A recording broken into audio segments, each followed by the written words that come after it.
बीड जिल्ह्यातील मस्साजोग या गावी काल देशाचे ज्येष्ठ नेते शरदचंद्रजी पवार यांनी भेट देऊन त्या मुलीच्या पूर्ण शिक्षणाचा खर्च उचलण्याची जबाबदारी घेतली।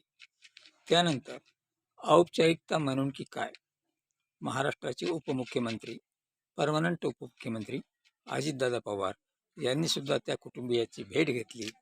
पण त्याच वेळी त्या गावातून त्यांना जो प्रखर विरोध झाला, त्या विरोधाला न जुमानता त्यांनी धनंजय मुंडे यांना अन्न व नागरी पुरवठा मंत्री केलं।